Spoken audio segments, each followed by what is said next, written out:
Hello and welcome to the Responsive Family Sleep Podcast. I'm your host, Kim Hawley, holistic sleep coach, lactation consultant, peaceful parenting educator, and mom. If you've ever felt overwhelmed by all the conflicting sleep info, frustrated with sleep information that just plain felt wrong, or searched desperately for a truly gentle and responsive sleep approach, then you are in the right place. In each episode, we'll be answering your most pressing baby and toddler sleep questions, busting those sleep myths, and helping you understand truly developmental, biologically normal baby and toddler sleep, plus encouraging you to trust your intuition along the way. Let's get started. Hello and welcome back to the podcast. Today, I want to talk about this mismatch between our sleep info and sleep advice and biology. And in many ways, I'm talking about this all the time, right? Including in my podcast episode on what babies need to sleep well, right? From earlier in the month. And so I want to dive a little bit deeper into that and put it in a bit of evolutionary biology terms, right? And break it down a bit, because I think when we really understand the biological roots of what babies need, it makes it so much more obvious the fear-based sort of manipulation that happens around the sleep information that we get, that we hear, that we're told, and we're told in really strong manipulative ways that really say that babies' needs are not valid, and they're not needs, they're wants, and they're manipulating us, and they're wrong, and yet it's so much of that is biology and normal human nurturing, and what has helped us survive throughout our entire history. And so this is one of those where culture has changed rapidly in the last 200 years, and biology has not. Babies' needs have not. So let's unpack that a little bit. In the episode earlier in the month on what babies need to sleep well, I was saying that so much of how our society defines good quality sleep, right, is a baby that goes in their crib awake, falls asleep, on their own. So that drowsy but awake concept, falls asleep independently, sleeps through the night for ideally 12 hours, which is long, and doesn't need us, doesn't need to eat, doesn't need co-regulation, doesn't need touch, doesn't need connection. Half the day, they should not need us. Wild. It's really wild. And let's line that up, right, against our actual biology. And that is that we are carry mammals. Humans are primates. Primates are carry mammals. And carry mammals are basically what they sound like, right? Our babies are born and they expect and need close, continuous contact over the early months until they are more able to be separate from us, which is a gradual process that happens on their terms as they begin to get more mobile. And so you can see that doesn't lend itself very well to this idea of baby falling asleep on their own, sleeping for 12 hours without needing us, no touch, no nothing. That is in direct opposition to our biology. And so we see this, right? Our biology is carry mammals, and amongst carry mammals, we have some of the most immature babies, right? Many primate babies can cling to their mama after birth. And so you hear about the fourth trimester as the first few months after birth, right? Where babies are gradually adjusting to the outside, and to think of them as still gestating, right? And that's a valid concept. But when we actually take a bigger step back and line our babies up against other primates, it's actually the first 9 to 18 months that our babies are underdeveloped as compared to other primates. So kind of weird, kind of wild, right, to think about. So we have this mismatch. And like I said, babies expect and need that close touch. And yet all the things that we hear about baby sleep are about that separation and independence. And that is a very different biological root, right? There are babies out there, there are mammals out there who have babies who are cared for like that, and that is optimal care for them. Those are nest or cash babies, right? Where the mama gets their babies fed, they get a big feed that fills them up and sustains them for a long period of time, and then their parent goes off and hunts and does whatever their animal stuff, right? And so that's that concept of baby should get a big full feed, right? And go into their bassinet and be happy because we know they are safe. Their diaper's clean, they're fed, we know they are safe, right? But we're not nest or cache mammals. We are carry mammals.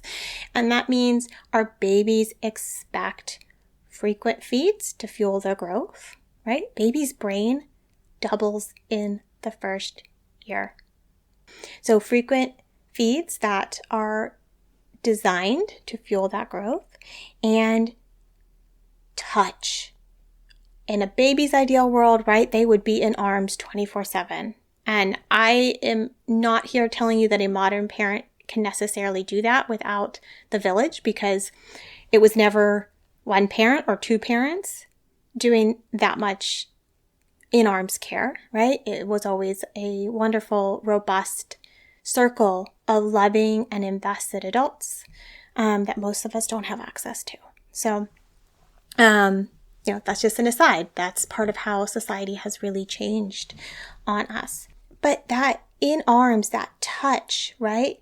That contact sleep, that skin-to-skin time, that is regulating their physiology. And because that is what their physiology expects, their nervous system is so immature that it needs our mature nervous system to help stabilize it. And so in arms, contact sleep, skin to skin, touch, right? It's regulating their heart rate. It's regulating their respiration, their breathing. It's regulating their temperature, especially for something like skin to skin. It's regulating their blood glucose levels and nutrient absorption. It's regulating how their brain is growing and wiring, and it's regulating their stress. So this touch connection in arms care is not optional. It is something that's really valuable and needed and necessary. And so whenever we can fit it in, we want to fit it in. So a lot of times I'll get parents asking me, like, is it okay that I hold them for a nap even though I can put them down? Or is there a reason we should be working on them falling asleep in their own sleep space even though what we're doing is working? And I think it can be really helpful to flip that and say, well, I mean, that's one way of looking at it, but what is the benefit of adding in contact sleep where I can? Or adding in touch and connection for falling asleep, even if I'm going to put them down in that bassinet or that crib, right? How can we promote more baby wearing, more in arms time? And now, because somebody always takes it too far, right? Obviously, I'm not saying that you can't put them down. You can put them down, right? Especially if you need a moment to collect yourself. If your baby likes it, right? There's a whole wide range of needs, and we do have to look at ourselves. We do have to look at our lifestyle. We do have to look at our baby's needs and what they're showing us. So this isn't some episode telling you that if you ever put your baby down in the bassinet, you're doing it wrong. I mean, I would hope you've heard enough of my stuff by now to know that's not how I think about things. But if you don't, or if you're new to my world of sleep, all I'm saying here is, like, this is the biological foundation. This is our evolutionary history. And this is what our babies are hardwired for. So all the talk of independence for babies and young toddlers, all the talk of separation, that's a cultural construction of what we want baby sleep to look like. And it will work for some babies, of course. But the reality, the foundation, the most babies, right, the biological hardwiring is as carry mammals, is for that touch, for that closeness, for safety, for security, for regulating their physiology, for helping them get good quality sleep and facilitating, frequent nursing. So, just fit it in where you can. Know that it is valuable and it is valued and it is actively doing good stuff in parenting. Like, it is doing something. It's not, I'm just holding my baby, right? You are actively nurturing them in a way that is good for their development. And because I know our mental health can do crazy things to us when we're feeling really vulnerable as new parents, know that it is about balance and it is about sustainability, and it can look really differently. So it's just finding those moments and prioritizing it and pushing back against that narrative that separate independence is better, right? We want to push back against that, because really healthy independence comes from us really meeting those touch, connection, emotional, relational needs of our babies when they're young and our toddlers when they're young. That's going to be the best foundation for really healthy independence as they grow. So I hope this gives you some food for thought. And remember, balance and sustainability, but we are carrying mammals. Our babies are hardwired for connection. It is a need. It is not something that we created or made or did by doing something wrong.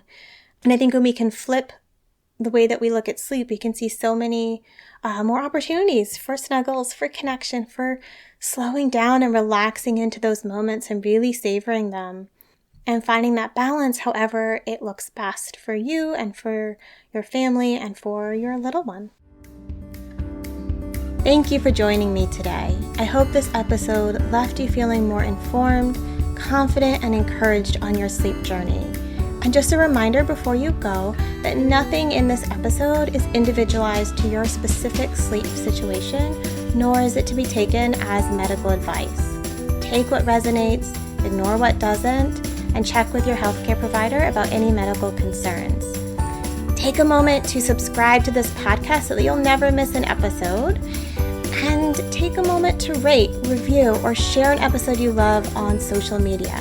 All of that helps parents just like you find me, this podcast, and this gentle and responsive sleep information. I'll see you next time.